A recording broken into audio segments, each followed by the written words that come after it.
সুপ্রিয় দর্শক, আসসালামু আলাইকুম। আজকের ভিডিওতে আমরা প্রাথমিক শিক্ষা অধিদপ্তরাধীন সরকারি প্রাথমিক বিদ্যালয়ে রাজস্ব খাতভুক্ত সহকারী শিক্ষক এর শূন্য পদে অস্থায়ীভাবে নিয়োগের বিজ্ঞপ্তি নিয়ে আলোচনা করব। বিজ্ঞপ্তিটি গণপ্রজাতন্ত্রী বাংলাদেশ সরকার প্রাথমিক শিক্ষা অধিদপ্তর সেকশন 2 মিরপুর, ঢাকা 1216 থেকে প্রকাশিত হয়। এটি গত 5 নভেম্বর 2025 খ্রিস্টাব্দ তারিখে প্রকাশিত হয়। এখানে বলা হয় যে প্রাথমিক শিক্ষা অধিদপ্তরাধীন প্রাথমিক বিদ্যালয়ে রাজস্ব খাতভুক্ত সহকারী শিক্ষক এর শূন্য পদে অস্থায়ীভাবে নিম্নবর্ণিত বেতন স্কেলে নিয়োগের জন্য রংপুর, বরিশাল, সিলেট, রাজশাহী, খুলনা ও ময়মনসিংহ বিভাগের সকল জেলার সকল উপজেলার শিক্ষা থানার স্থায়ী নাগরিকদের নিকট থেকে নিম্নে উল্লেখিত নির্দেশনা শর্ত অনুযায়ী দরখাস্ত আহ্বান করা যাচ্ছে।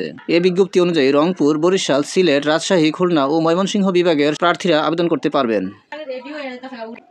পদের নাম সহকারী শিক্ষক, বেতনক্রম, বেতন স্কেল টাকা 11,000 থেকে 26,590, গ্রেড 13, জাতীয় বেতন স্কেল 2015 অনুযায়ী। পদ সংখ্যা 10,219। বয়স সীমা 30 নভেম্বর 2025 তারিখে প্রার্থীর ন্যূনতম ও সর্বোচ্চ বয়স হবে যথাক্রমে 21 থেকে 32 বছর। শিক্ষাগত যোগ্যতা: কোনো স্বীকৃত বিশ্ববিদ্যালয় হতে অনন্য দ্বিতীয় শ্রেণী বা সমমানের সিজিপিএ সহ 4 স্কেলে ন্যূনতম 2.25 ও 5 স্কেলে ন্যূনতম 2.8, স্নাতক বা স্নাতক সম্মান বা সমমানের ডিগ্রি। শিক্ষা জীবনে কোনো স্তরে তৃতীয় বিভাগ অথবা সমমানের জিপিএ অথবা তৃতীয় শ্রেণী অথবা সমমানের সিজিপিএ গ্রহণযোগ্য হবে না। পরীক্ষার মেধা কোটা 97%, অন্যান্য 7%, অর্থাৎ সাধারণ কোটা অথবা মেধা কোটায় 97% নিয়োগ দেওয়া হবে আর অন্যান্য কোটায় নিয়োগ দেওয়া হবে 7%। পরীক্ষা পদ্ধতি প্রিলি প্লাস ভাইভা। প্রিলিতে থাকবে 90 নম্বর এবং ভাইভায় থাকবে 10 নম্বর। বিষয়: বাংলা বিষয়ের উপর পরীক্ষার নম্বর নির্ধারিত থাকবে 25 নম্বর, ইংরেজি বিষয়ে নির্ধারিত থাকবে 25 নম্বর, গণিত যোগ বিজ্ঞান বিষয়ে নির্ধারিত থাকবে 20 নম্বর। এখানে গণিত থেকে 18 থেকে 19টি প্রশ্ন হবে এবং বিজ্ঞান থেকে 1 থেকে 2টি প্রশ্ন হবে। সাধারণ জ্ঞানে 20 নম্বর, অর্থাৎ বাংলাদেশ বিষয়াবলী ও আন্তর্জাতিক বিষয়াবলী থেকে মোট 20 নম্বর প্রশ্ন করা হবে, সর্বমোট 90 নম্বর। আর ভাইভা থেকে 10 নম্বর, সর্বমোট 100। পরীক্ষা প্রস্তুতি: প্রাইমারি প্রশ্ন, বিসিএস প্রশ্ন, পিএসসি সহ অন্যান্য গুরুত্বপূর্ণ প্রশ্নসমূহ থেকে অধ্যয়ন করা যেতে পারে। পরীক্ষা কবে হবে? আমরা যদি নিম্নলিখিত তথ্যগুলো পর্যবেক্ষণ করি তাহলে অনুধাবন করতে পারবো যে পরীক্ষা কবে হওয়ার সম্ভাবনা রয়েছে। বিগত পরীক্ষাগুলোর সার্কুলার তারিখ ও পরীক্ষার তারিখ এবং সময় ব্যবধান, অর্থাৎ সার্কুলারের তারিখ ও পরীক্ষার তারিখের যে সময় ব্যবধান রয়েছে সেগুলো যদি আমরা একটু খেয়াল করি তাহলে দেখতে পাই যে 11/1/2013 তারিখে সার্কুলার প্রকাশিত হয় এবং পরীক্ষা অনুষ্ঠিত হয় মার্চ 2014-এ। সময় ব্যবধান এখানে 1 বছর 2 মাস। তারপর 29/10/2018 তারিখে সার্কুলার প্রকাশিত হয় আর পরীক্ষা অনুষ্ঠিত হয় 24/5/2019 তারিখে। সময় ব্যবধান এখানে রয়েছে 7 মাস। তারপর 20/10/2020 তারিখে সার্কুলার প্রকাশিত হয়, সেই পরীক্ষাটি অনুষ্ঠিত হয় 22/4/2022 তারিখে। এখানে সময় ব্যবধান রয়েছে 1 বছর 6 মাস। তারপর 28/2/2023 খ্রিস্টাব্দে যে সার্কুলারটি প্রকাশিত হয় সেই পরীক্ষাটি অনুষ্ঠিত হয় 8/12/2023 তারিখে। এখানে সময় ব্যবধান রয়েছে 9 মাস। আর আমাদের বর্তমান সার্কুলারটি প্রকাশিত হয় 5/11/2025 খ্রিস্টাব্দ তারিখে। তাহলে পূর্বের সময় ব্যবধানগুলো যদি আমরা লক্ষ্য করি তাহলে আমরা দেখতে পাই 1 বছর 2 মাস, 7 মাস, 1 বছর 6 মাস, 9 মাস। তার মানে 7 মাসের কম সময়ে কোনো পরীক্ষাই অনুষ্ঠিত হয়নি। তার মানে এখানে আমাদের এই পরীক্ষাটির যেহেতু পদ সংখ্যা 10,219, তাহলে এটি একটি বড় আকারের নিয়োগ পরীক্ষা, তাই এটিও একটি লম্বা সময় লাগবে। তাহলে আমরা অনুমান করতে পারি যে কমপক্ষে 6 মাস হলেও লাগবে। তাহলে আমাদেরকে এই সময়ের ভিতরে প্রস্তুতি নিতে হবে। আবেদনের পূর্ব প্রস্তুতি: সকল শিক্ষাগত যোগ্যতার তথ্য, প্রার্থীর রঙিন ছবির সাইজ 300x300 পিক্সেল এবং স্বাক্ষরের সাইজ 300x80 পিক্সেল। শর্তাবলী: 1 নং শর্তে বলা আছে আগ্রহী প্রার্থীগণকে অনলাইনে আবেদন করতে হবে। আবেদন গ্রহণ শুরু হবে 8 নভেম্বর 2025 সকাল 10:30 এবং শেষ হবে 21 নভেম্বর 2025 খ্রিস্টাব্দ তারিখ রাত 11:59। 2 নং শর্তে বলা আছে http://dpe.teletalk.com.bd ওয়েবসাইটে প্রবেশ করে অনলাইনে অ্যাপ্লিকেশন ফর্ম পূরণের নির্দেশনা পাওয়া যাবে। উক্ত নির্দেশনা অনুসরণপূর্বক অনলাইনে অ্যাপ্লিকেশন ফর্ম পূরণ করে সাবমিট করা হলে ওয়েবসাইট হতে প্রার্থীর ইউজার আইডি সহ আনপেইড স্ট্যাটাস সম্পন্ন ড্রাফট অ্যাপ্লিক্যান্টস কপি তৈরি হবে, যা প্রিন্ট করে আবেদনে প্রদত্ত তথ্য যাচাই করতে হবে। 3 নং শর্তে বলা আছে আবেদন ফি জমাদানের পূর্বে ড্রাফট অ্যাপ্লিক্যান্টস কপি একাধিকবার পড়ে প্রার্থী তার প্রদত্ত তথ্যের যথার্থতা সম্পর্কে নিশ্চিত হবেন। কোনো ভুল পরিলক্ষিত হলে তার বিপরীতে আবেদন ফি জমা দেওয়া যাবে না এবং এই বিজ্ঞপ্তির 2 নং শর্ত অনুসরণ করে নতুন করে অ্যাপ্লিকেশন ফর্ম সঠিক তথ্য দিয়ে পূরণপূর্বক নতুন ইউজার আইডি সংবলিত আনপেইড স্ট্যাটাস সম্পন্ন ড্রাফট অ্যাপ্লিক্যান্টস কপি প্রিন্ট নিয়ে পুনরায় প্রদত্ত তথ্য যাচাই করতে হবে।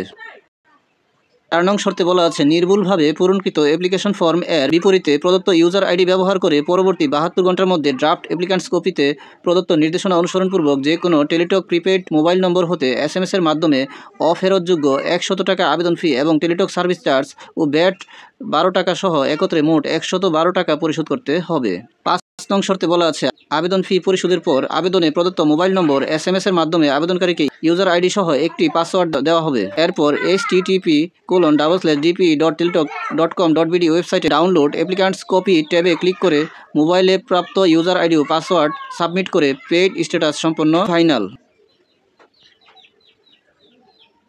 অ্যাপ্লিক্যান্টস কপি পাওয়া যাবে। ফাইনাল অ্যাপ্লিক্যান্টস এর রঙিন প্রিন্ট কপি নিয়োগ প্রক্রিয়ার শেষাবধি আবশ্যিকভাবে সংরক্ষণ করতে হবে। কেবলমাত্র আবেদন ফি পরিশোধের পরেই আবেদনটি চূড়ান্তভাবে গৃহীত হয়েছে বলে গণ্য হবে এবং আবেদনে আর কোনো তথ্য সংযোজন, পরিমার্জন বা একই প্রার্থীর নতুনভাবে অ্যাপ্লিকেশন ফর্ম পূরণের সুযোগ থাকবে না। 9 নং শর্তে বলা আছে, পরবর্তীতে লিখিত পরীক্ষা ব্যবস্থাটি চূড়ান্ত করার পর প্রত্যেক যোগ্য আবেদনকারীকে SMS এর মাধ্যমে প্রবেশপত্র ডাউনলোডের লিঙ্ক প্রদান করা হবে, যা ব্যবহার করে আবেদনকারী পরীক্ষার প্রবেশপত্র ডাউনলোড করতে পারবেন। ইউজার আইডি এবং পাসওয়ার্ড পুনরুদ্ধারের প্রয়োজন হলে উক্ত লিঙ্কে প্রার্থীর ব্যক্তিগত তথ্য দিয়ে পুনরুদ্ধার করা যাবে। অনলাইন আবেদনপত্রে প্রার্থীর প্রদত্ত মোবাইল ফোন নম্বরে পরীক্ষা সংক্রান্ত যাবতীয় যোগাযোগ সম্পন্ন করা হবে বিধায় উক্ত নম্বরটি সার্বক্ষণিক সচল রাখা, SMS পড়া এবং প্রাপ্ত নির্দেশনা তাৎক্ষণিকভাবে অনুসরণ করা বাঞ্ছনীয়। 8 নং নির্দেশনা রয়েছে, সরকারি প্রাথমিক বিদ্যালয় শিক্ষক নিয়োগ বিধিমালা 2025-এ বর্ণিত প্রক্রিয়া অনুযায়ী নির্বাচিত প্রার্থীকে নিজ উপজেলা/থানায় নিয়োগ দেওয়া হবে। আবেদনকারী যে উপজেলা/শিক্ষা থানা স্থায়ী বাসিন্দা তার প্রার্থিতা উক্ত উপজেলা/শিক্ষা থানার অনুকূলে নির্ধারিত থাকবে এবং তার নিয়োগ সংক্রান্ত যাবতীয় কার্যক্রম তদানুযায়ী নিয়ন্ত্রিত হবে। এখানে 10 নং নির্দেশনায় বলা আছে, বিবাহিত মহিলা প্রার্থীগণ আবেদনে তাদের স্বামী অথবা পিতার স্থায়ী ঠিকানার যে কোনো একটিতে আবেদন করতে পারবেন। তবে এ দুটি স্থায়ী ঠিকানার মধ্যে তিনি যেটি আবেদনে উল্লেখ করবেন তার প্রার্থিতা সেই উপজেলা/শিক্ষা থানার জন্য নির্বাচিত হবে। 12 নং নির্দেশনায় বলা আছে, উপজেলা/শিক্ষা থানা ভিত্তিক নিয়োগ করা হবে। প্রার্থী যে উপজেলা/শিক্ষা থানার স্থায়ী বাসিন্দা তিনি সেই উপজেলা/শিক্ষা থানার শূন্য পদের নিয়োগের জন্য বিবেচিত হবেন। আবেদনে নিজ জেলা, থানা/উপজেলা ভুল করলে তার প্রার্থিতা বাতিল বলে গণ্য হবে। অর্থাৎ যদি কোনো প্রার্থী সকল পরীক্ষায় উত্তীর্ণ হয়ে এবং নিয়োগ তার কনফার্ম হয়, তারপরেও যদি তার স্থায়ী ঠিকানার যথাযথ প্রমাণ যদি সে উপস্থাপন করতে না পারে, তাহলে তার নিয়োগ বাতিল বলে গণ্য হবে। 14 নং নির্দেশনায় বলা আছে, ধূমপান সহ যে কোনো ধরনের মাদক গ্রহণের অভ্যাস থাকলে আবেদন করার প্রয়োজন নেই। আবেদনের সময় অবশ্যই প্রার্থীকে খেয়াল রাখতে হবে তার সকল তথ্য যাতে সামঞ্জস্যপূর্ণ হয়, অর্থাৎ তার নিজের তথ্যের সাথে এখানে প্রদত্ত তথ্য যাতে সামঞ্জস্যপূর্ণ হয়, কোনো ব্যত্যয় যাতে না থাকে, তাহলে তার প্রার্থিতা বাতিল হবে। অর্থাৎ তিনি নিয়োগ পাওয়ার পরও প্রার্থিতা বাতিল বলে গণ্য হবে। আর আবেদনে প্রদত্ত মোবাইল নম্বরটি অবশ্যই তাকে সংরক্ষণ করতে হবে, কেননা এই মোবাইল নম্বরেই তাকে সকল প্রকার তথ্য বিভিন্ন সময়ে প্রেরণ করা হবে এবং সেই অনুযায়ী ব্যবস্থা গ্রহণ করতে হবে। যদি মোবাইল নম্বরটি হারিয়ে যায় আর পুনরুদ্ধার করা না যায়, তাহলে আর কোনো তথ্যই পাওয়া যাবে না এবং নিয়োগ প্রক্রিয়াতে অংশগ্রহণ করা যাবে না। ভিডিওটি ভালো লাগলে লাইক, কমেন্ট ও শেয়ার করার অনুরোধ করছি এবং সকলের সুস্বাস্থ্য কামনা করে চ্যানেলটি সাবস্ক্রাইব করে পাশে থাকার অনুরোধ জানিয়ে আজকের মতো এখানেই শেষ করছি। আসসালামু আলাইকুম।